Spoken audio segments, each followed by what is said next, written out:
नमस्कार, माझे नाव मानवी विवेक माळी. मी इयत्ता 2री ब मध्ये शिकते. माझ्या टीचरचे नाव मुक्ता आसवले टीचर. शाळेचे नाव पिंपळे गुरव प्राथमिक शाळा क्रमांक 54. मी आज अभिवाचन स्पर्धेनिमित्त बोक्या 7 बंडे या पुस्तकातील काही भाग अभिवाचन करणार आहे. संगीताची सुटका. बोक्याची आजी गॅलरीत बसून गहू निवडत होती. तिला खालून कोणीतरी शिट्टी मारलेली ऐकू आली. म्हणजे आधी तिचं लक्ष गेलं नाही, पण मग सतत मारलेली शिट्टी ऐकून तिचं लक्ष गेलं. तिनं बसल्या जागेवरूनच गॅलरीच्या कठड्याखालच्या जाळीतून पाहिलं तर कोणी दिसेना. तिनं मग बोक्यालाच बोलवलं. बोक्या नुकताच शाळेतून आला होता. दप्तर जागेवर ठेवून हातपाय धुवून आणि कपडे बदलून स्वयंपाकघराशी घोटाळत होता. चिन्मयानंदा, बघ बरं कोण बोलावतंय खाली. मगापासून शीळ घालतंय कुणीतरी. विजयेंद्राचा मित्र असेल. आजीने हे सांगितल्याबरोबर बोक्या धावत गॅलरीत आला. पाहतो तर संदीप. आजी, दादाचा मित्र नाही काही, माझाच मित्र आहे. दादाचे मित्र अशी शिट्टी वाजवतात. बोक्यानं शिट्टी वाजवून दाखवली आणि माझे मित्र ही अशी. त्यानं तीही वाजवली. चांगली नावाने हाक मारायचं सोडून हे कसलं मेलं शिट्ट्या मारत फिरायचं पक्ष्यांसारखं. आजीने शेरा मारला. बोक्यानं पाहिलं तर संदीप खाली बोलावत होता.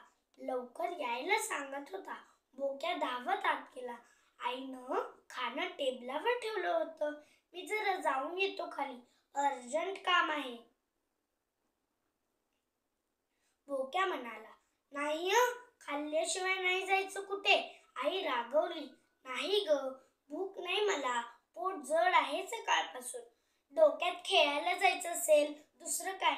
नाही, खरंच जड आहे पोट. खाल्लं नाही तर चालेल. मला नको सांगूस, रहा उपाशी.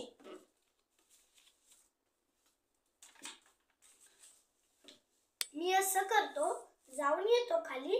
जिना जोरात उतरून गेलो की पोटाला व्यायाम होईल. मग आल्यावर खाईन मी. कोण बोलावतंय खाली तुला? संदीप. त्याला उद्योग नाहीत वाटत दुसरे. शाळेतून आल्याबरोबर बोलावतोय तो. काहीतरी महत्वाचं सांगायचं असेल. त्याला वर बोलव की मग. तू कशाला खाली जातोस त्याने हाक मारल्याबरोबर? काहीतरी खाजगी असेल म्हणजे तुम्ही ऐकू नये असं. कसल्या फाजील गोष्टी करायच्या आहेत. छी छी छी. त्यासाठी मुद्दाम शिट्टी मारून बोलावणार नाही तो. मग बघतो जाऊन. येतो हा आता. बोक्या निघाला. त्यालाही उत्सुकता होती. संदीप एवढं घाईघाईने बोलावतोय म्हणजे काहीतरी खाजगी कारण असणार. संदीपनं पुन्हा शिट्टी मारली. आजीनं बसल्या जागेवरूनच ओरडून सांगितलं. आला आला खाली, उगा मेलं फुई फुई करायचं. बोक्या खाली उतरून संदीप पाशी आला. संदीप वाटच बघत होता.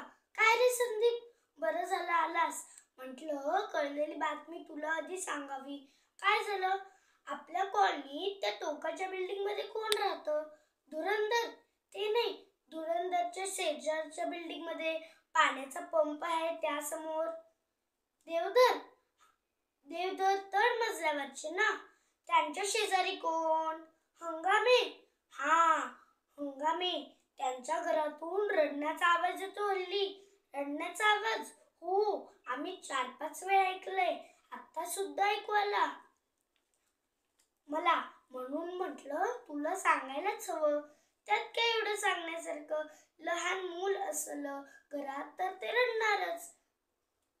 लहान मुलीचा आवाज नाही तो, मोठ्या मुलीचा आवाज आहे. मोठ्या म्हणजे किती मोठ्या? आता आवाजावरून नेमकं वय कसं सांगणार.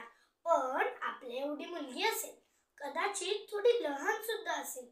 हंगामे, हंगामे. मला वाटतं त्यांच्याकडे एक मुलगी आहे. पण मी आईला विचारून सांगू शकेन त्यांच्या घरात कोण कोण असतं ते. ते हंगामे खूप चिडके आहेत असं सगळी मुलं म्हणतात. हंगामेच्या कपाळाला नेहमी आठे असतात आणि त्यांची बायको चेहऱ्यावरून वाटत नसली तरी जास्त डेंजरस आहे म्हणे. मी माहिती काढतो, कळेल आपल्याला रडणारी मुलगी कोण आहे ते. अधिक तपास करायला हवा. बोक्या एवढं म्हणेपर्यंत संदीपला वडिलांची हाक ऐकू आली. तो गेला. बोक्याही घरी परतला. तो घरात आला तेव्हा आजी आईला खायला काय केलेस असं विचारित होती.